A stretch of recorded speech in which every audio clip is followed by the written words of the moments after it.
ప్రజాపాలన విషయంలో అబద్ధం, 24 గంటల కరెంట్ ఇస్తుందనడం అబద్ధం. రాష్ట్రంలో ఎక్కడైనా రైతులకు 24 గంటల కరెంట్ వస్తుందా? I'm challenging this government. ఏ సబ్స్టేషన్కి పోదామో చెప్పండి, లాగ్ బుక్కులు చూద్దాం. మంత్రి గారు వస్తారా, ఉప ముఖ్యమంత్రి గారు వస్తారా, ముఖ్యమంత్రి గారు వస్తారా, రండి. ఎక్కడ కూడా 14-15 గంటలకు మించి కరెంటు రావడం లేదు. కానీ బడ్జెట్ ప్రసంగంలో మేము 24 గంటల కరెంట్ ఇస్తున్నామని చెప్పి చాలా గొప్పగా చెప్పుకునేటువంటి ఒక అబద్ధాన్ని చాలా గొప్పగా చెప్పే ప్రయత్నం చేశారు. అయినా కరెంటు విషయంలో ఇవాళ భట్టి గారి ప్రసంగంలో ఒక మిలీనియం జోక్ వచ్చింది.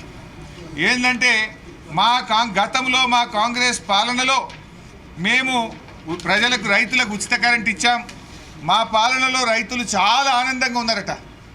ఆనాటి కాంగ్రెస్ పాలనలో ఇచ్చిన కరెంటు మీద ఈ రాష్ట్రంలో రైతులు ఆనందంగా ఉన్నారా? దేనికి ఆనందం? దొంగరాత్రి కరెంట్ ఇస్తే ఆనందమా? దొంగరాత్రి కరెంటు పెట్టబోతే మీ పాలనలో పాములు కొట్టి, తేళ్లు కొట్టి, కరెంటు షాకులు కొట్టి రైతులు చనిపోతే దాంట్లో ఆనందం పొందారా? ఆ రోజు అర్ధరాత్రి పూట కరెంటు పెట్టబోయి ఎన్కౌంటర్ల పాలైనందుకు ఆనందం పొందారా?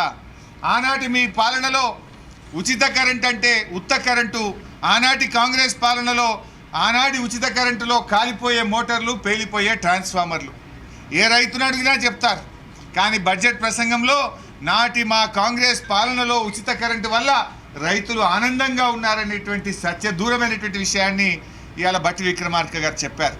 అంటే మొత్తంగా ఈరోజు చూస్తే రైతుల విషయంలో కేసీఆర్ గారు చాలా కష్టపడి చెరువులు బాగా చేసి, ప్రాజెక్టులు కట్టి, ఉచిత కరెంట్ ఇచ్చి, రైతు బంధు ఇచ్చి, రైతు బీమా ఇచ్చి, మంచి సకాలంలో ఎరువులు ఇచ్చి, విత్తనాలు ఇచ్చి, పండిన పంట గింజ లేకుండా కొని రైతును రాజు చేసింది కేసీఆర్ అయితే రైతును మోసం చేసింది ఈ కాంగ్రెస్ పార్టీ. సో రైతులకు వీళ్ళు ఇచ్చిన హామీల ప్రకారంగా చూస్తే 82,000 కోట్లు కావాలి, కానీ బడ్జెట్లో ఉన్నది 16,000 కోట్లు మాత్రమే. అంటే రైతులకు దగా చేసిండ్రు, మోసం చేసిండ్రు. మరి అదేవిధంగా ఈ బడ్జెట్లో ముఖ్యంగా వీళ్ళు ఎన్నికల్లో ఏమని ప్రచారం చేశారు?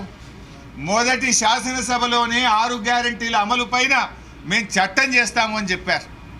ఏది చట్టం మరి? ఎందుకు చేయట్లేదు? మొదటి సభ అయిపోయి రెండో సభ వచ్చే 6 గ్యారెంటీల మీద మీ చట్టం ఏమైంది అని అంటా ఉన్నా. మీరు శ్వేతపత్రాలతో కాలం గడపడం, గత ప్రభుత్వం మీద బురద జల్లే ప్రయత్నం చేయడం, విచారణల పేరు మీద కాలం వెలిబుచ్చడం తప్ప మీరు ఇచ్చిన మాట నిలబెట్టుకోవడం మీకు రావడం లేదు.